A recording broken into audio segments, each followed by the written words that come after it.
Assalamualaikum warahmatullahi wabarakatuh. Salam prestasi. Teman-teman sekalian, sahabat prestasi sekalian, mudah-mudahan semuanya dalam keadaan sehat walafiat dimanapun teman-teman berada. Semoga selalu memiliki keimanan yang terus istiqomah, kuat begitu ya, sehingga hatinya terjaga, keimanannya juga terjaga, dan juga senantiasa memiliki imunitas yang luar biasa, sehat begitu ya, karena kita sedang berada di era pandemi, dan juga terus menjaga keamanan dari segi fisik begitu ya, dalam komunikasi, berinteraksi dengan teman-teman kita yang lainnya. Oke, teman-teman sekalian, saya sudah lama sekali tidak mengisi channel YouTube Rumah Prestasi Official, dan kemarin saya diminta untuk mengisi sebuah materi tentang bagaimana memaknai musibah yang sedang terjadi di negara kita begitu ya. Begitu beruntutnya kan, banyak, ada banjir, ada gempa, ada gunung meletus, pesawat yang musibah pesawat jatuh gitu ya, dan juga para ulama yang meninggal cukup banyak sekali di momentum pada kesempatan kali ini.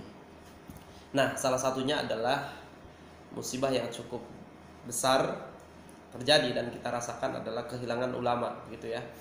Dalam waktu dekat kemarin, beberapa hari yang lalu, kita ditinggalkan oleh dai nasional, seorang syekh yang sangat kita hormati dan juga kita teladani, yakni Syekh Ali Jaber ya. Mudah-mudahan Allah mengangkat derajat beliau, mudah-mudahan Allah menerima amal soleh beliau. Nah, saya ingin sedikit kenapa sampai beliau setelah beberapa hari meninggal nih, ini baru saya posting video ini, begitu apa ya, ada ilmu yang begitu sampai dan melekat banget kepada diri saya, padahal itu hal yang mungkin juga sederhana begitu ya, tapi saya sampai mengamalkannya begitu. Saya mengamalkannya dan sungguh-sungguh mengamalkannya sebelum beliau wafat pun begitu. Dan hari ini saya ingin menyampaikan itu, inilah ilmu yang beliau sampaikan yang saya langsung amalkan.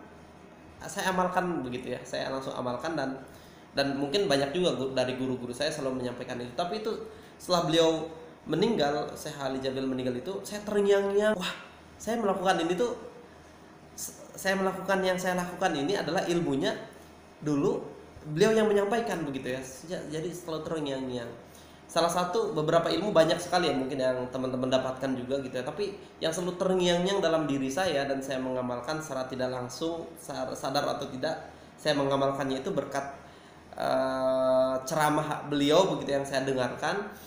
Sebenarnya banyak ya, tapi yang mengesankan bagi saya, yang saya coba amalkan terus-menerus adalah, dan mudah-mudahan ini menjadi amal jariah buat beliau. Nah, ini luar biasanya ya, ketika ulama menyampaikan kebaikan lalu kita mengamalkan, sekalipun beliau sudah meninggal, orang yang menyampaikan kebaikan itu sudah meninggal, dan kita mengamalkan, maka dia akan, insya Allah, kalau amal kita diterima oleh Allah, yang menyampaikan itu sekalipun sudah meninggal, dia akan tetap mendapatkan pahalanya, masya Allah ya. Jadi itulah teman-teman sekalian, kenapa kita harus ambil peluang-peluang atau kesempatan-kesempatan untuk menyampaikan kebaikan sebanyak mungkin lewat tulisan, status di Facebook, terus Instagram, media sosial lainnya, buat begitu, termasuk konten kreator di YouTube, mungkin buat dan isi untuk menyampaikan kebaikan. Saya sih mengarahkan untuk itu, sampaikan kebaikan agar ada orang yang mau mendengarkan dan mengamalkan, karena itu adalah tabungan pahala kita. Atau tuliskan dan terbitkan lewat buku misalkan begitu, bisa juga, sehingga ketika kita sudah meninggal pun orang akan membaca, mendengar, mengamalkan itu, sehingga kita akan mendapatkan pahala yang terus mengalir kepada kita gitu ya. Kan ada 3 ya yang terus mengalir itu, ilmu yang bermanfaat gitu ya, sedekah jariyah, terus juga anak soleh yang selalu mendoakan gitu. Ilmu bermanfaat itu salah satunya adalah kita menyampaikan kebaikan, orang mengamalkan, dan kebaikan itu akan terkirim juga pahalanya kepada kita. Nah, salah satunya adalah yang disampaikan oleh Syekh Ali Jaber ya, dan mungkin itu juga banyak juga kepada teman-teman, kepada kita warga Indonesia yang mendapatkan ceramah beliau. Saya pribadi, yang pertama adalah yang saya dapatkan, beliau pernah menyampaikan dalam satu ceramahnya adalah jangan pernah tinggalkan membaca ayat kursi setelah sholat 5 waktu, gitu ya. Sesibuk apapun, ingin cepat apapun menyelesaikan sholat itu atau setelah sholat itu buru-buru, jangan sampai tinggalkan membaca ayat kursi, kata beliau. Keutamannya tidak saya sampaikan, teman-teman nanti searching aja ya, cari saja yang disampaikan oleh beliau. Keutamannya banyak sekali, tapi ini yang saya coba praktekkan setelah mendengarkan beliau menyampaikan itu, jauh sebelum beliau meninggal, gitu ya. Jadi kata beliau, sesibuk apapun baca itu. Karena saya dulu pernah kejadian begitu ya, setelah sholat buru-buru banget karena diminta ngisi materi setelah asar dan cukup jauh perjalanannya. Saya dalam perjalanan, saya setelah sholat saya langsung buru-buru gitu, langsung berangkat, dan ternyata saya mendapat kecelakaan ketika itu, jatuh, jadi nggak jadi juga ngisi materinya, saya sempat itu. Nah setelah itu saya mendapatkan ceramah yang langsung gitu ya, dapat dari beliau. Salah satunya adalah, sesibuk apapun jika ingin ditolong Allah, diselamatkan oleh Allah, jaga ayat kursi setelah sholat 5 waktu. Jadi kalau kita setelah sholat 5 waktu, kita salam kan, kita selesai salam gitu ya, lalu kita berdoa seperti biasa kita baca, kita beristighfar, astagfirullahaladzim gitu ya, terus la ilaha illallah, astagfirullahaladzim gitu ya, kita baca itu. Lalu kita lanjutkan dengan la ilaha illallah wahdahu la syarikalah, lahul mulku wa lahul hamdu yuhyi wa yumiitu wa ala kulli syai'in qadir. Lalu kita baca Allahumma ajirna minan nar, lalu kita Allahumma antas salam wa minkas salam wa alaikal salam fa hayna rabbana salam wa dakhinal jannata darus salam tabarakta rabbana wa ta'ala jalal ikram samina wa ta'ana kufrona karobana wa ilaikal masir. Kalau memang sibuk banget itu kita kebut gitu ya, terus setelah itu mau pergi, kalau kata Syekh Ali Jaber, tahan dulu baca ayat kursi. Jadi baca Al-Fatihah, a'udzubillahi minasyaitonirrajim, bismillahirrahmanirrahim, alhamdulillahirabbil alamin, arrahmanirrahim, maliki yaumiddin, iyyaka na'budu wa iyyaka nasta'in, ihdinas siratal mustaqim, siratal ladzina an'amta 'alaihim ghairil maghdubi 'alaihim waladdallin. Amin. Lalu kita baca bismillahirrahmanirrahim, Allahu la ilaha illa huwal hayyul qayyum, la ta'khudhuhu sinatun wa la naum, lahu ma fis samawati wa ma fil ard, man dzal ladzi yashfa'u 'indahu illa bi'idznihi, ya'lamu ma baina aydihim wa ma khalfahum wala yuhituna bi syai'in min ilmihi illa bima syaa wa syi'a kursiyyus samawati wal ard wala ya'uduhu ma huwal aliyyul azim. Jadi intinya setelah kita sholat lalu baca doa seperti biasa kita setelah sholat, lanjutkan dengan membaca ayat kursi. Kalau biasanya kan kita berzikir banyak begitu, kalau lagi luangnya itu harus disempatkan tuh, setelah sholat itu baca doa harus disempatkan. Kenapa? Ya karena ya kita hanya punya waktu sedikit sekali, mengkhususkan waktu sebenarnya menghadap Allah itu lewat sholat dan lewat zikir setelah sholat. Nah setelah zikir itu baca ayat kursi tadi, sesibuk apapun. Biasanya mungkin kita tambahkan dengan subhanallah, alhamdulillah, Allahu akbar begitu ya. Terus kita berzikir lainnya. Kalau memang buru-buru banget tidak sempat itu, langsung baca, kata Syekh Ali Jaber, adalah ayat kursi, jangan ditinggal. Nah itu yang selalu saya coba ngebut apapun untuk membaca setelah sholat 5 waktu ayat kursi begitu ya. Nah itu satu ilmu yang terngiang-ngiang terus kepada saya dan saya coba amalkan begitu ya, yang diajarkan dari Syekh Ali Jaber. Berikutnya banyak sebenarnya, tapi yang menurut saya cukup penting saja yang ingin saya sampaikan kepada teman-teman, teman-teman yang mendengarkan ini. Yang kedua yang saya coba amalkan adalah, dan memang sebenarnya banyak juga referensi dari ustadz-ustadz lain, salah satunya Ustadz Yusuf Mansur misalkan, yang menganjurkan ini, atau Kang Dewa Eka Priyoga misalkan menganjurkan ini. Tapi yang menurut saya itu terngiang-ngiang betul kepada saya adalah, dan saya coba mengamalkan, ketika mengamalkan itu saya teringat ucapan beliau adalah Syekh Ali Jaber begitu, adalah sedekah subuh gitu ya. Sedekah subuh ini sangat dianjurkan oleh Syekh Ali Jaber. Beliau selalu bilang sedekah itu baik kapanpun, termasuk di hari Jumat baik.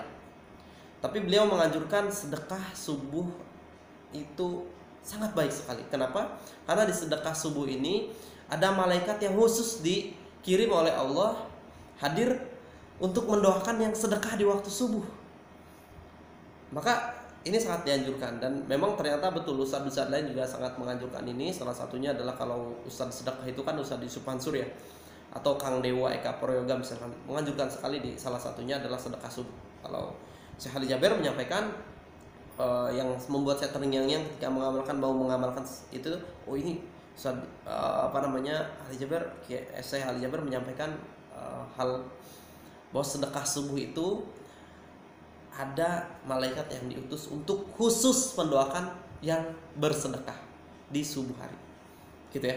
Jadi itu yang saya coba amalkan, begitu ya. Saya coba amalkan dan terngiang-ngiang terus, begitu ya. Dan masya Allah ketika mungkin kita mengamalkan, saya Ali Jaber dan ustadz-ustadz lain yang menyampaikan ilmu ini juga mendapatkan pahalanya.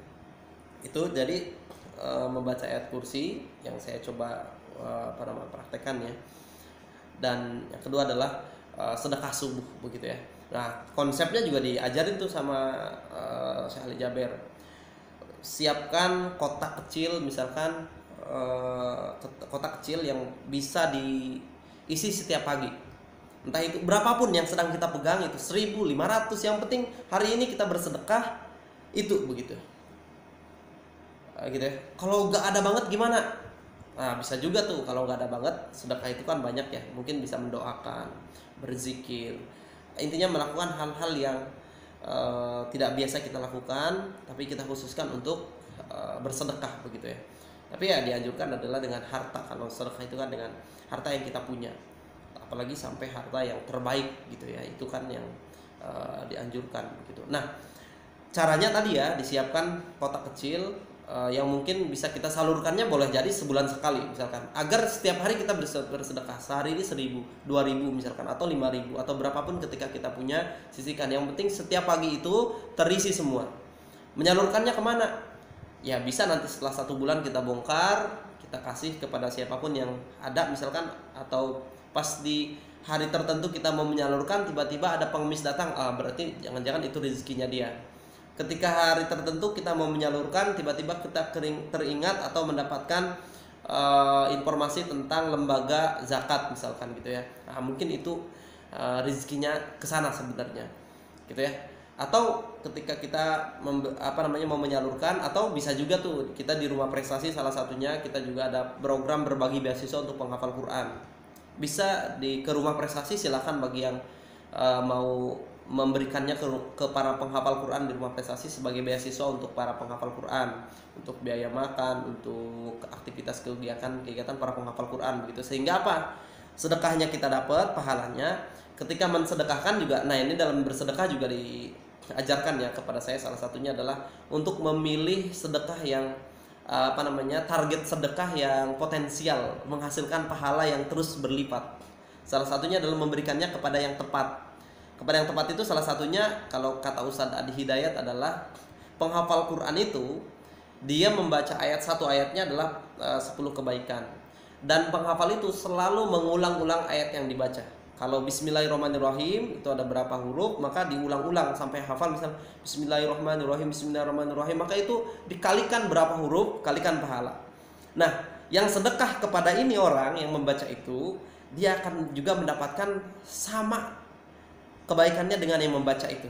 Karena kebaikan itu ketika kita bersedekah kepada orang yang melakukan kebaikan, atau orang lain melakukan kebaikan berkat hidayah dari kita, itu tidak mengurangi pahala yang melakukannya kita pun dapat, begitu ya. Begitu konsep kepada, nah itu salah satunya. Atau kepada yang memiliki dampak lain, contoh misalkan yang sangat membutuhkan betul, nah itu juga bisa, karena dia akan ketika dia contoh misalnya kelaparan, kita kasih pahala, lalu dia hidup melakukan aktivitas kebaikan, maka kehidupan dia itu selalu melakukan kebaikan, pahalanya juga kita dapat. Selain pahala sedekahnya ya, adalah pahala keberlanjutannya, begitu. Contoh tadi kepada penghafal Quran.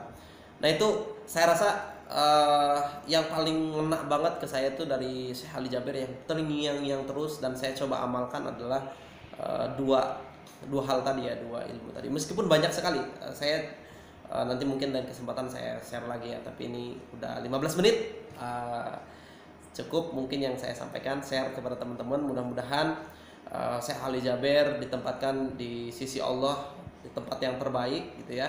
berkat ilmunya, berkat eh, apa namanya aktivitas yang beliau lakukan di Indonesia ya.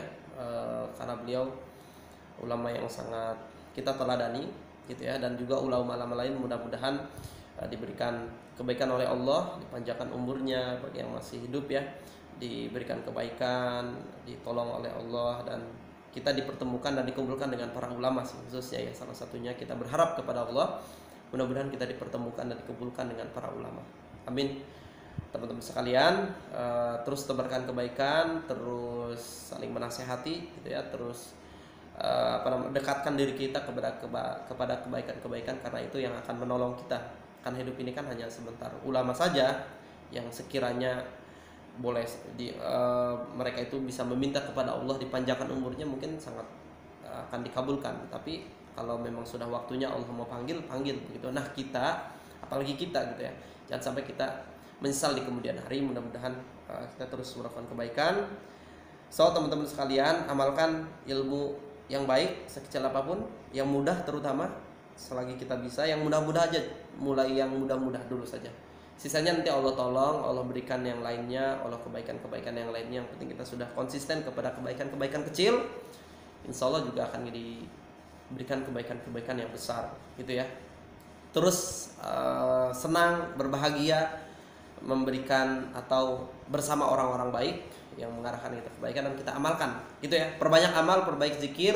Ini musibah yang tengah terjadi di sekitar kita cukup menjadi nasihat sebenarnya untuk kita, bahwa kematian, bahwa kehidupan kita, bahwa dunia ini hanya sementara dan kematian itu pasti, dan kita harus memperbanyak amal soleh dan selalu berzikir kapanpun begitu ya, agar kita itu kapanpun kematian itu hadir datang, kita sudah bisa siap, misalnya amalnya siap gitu ya, karena tidak bisa kita tolak begitu ya. Wallahualam bishawab. Terima kasih teman-teman sekalian, mudah-mudahan selalu sehat, semakin berprestasi, semakin banyak amalnya, semakin hebat kesehatannya begitu ya. Mudah-mudahan Allah menolong kita dan menjaga kita. Terima kasih, salam prestasi. Assalamualaikum warahmatullahi wabarakatuh. Bye bye.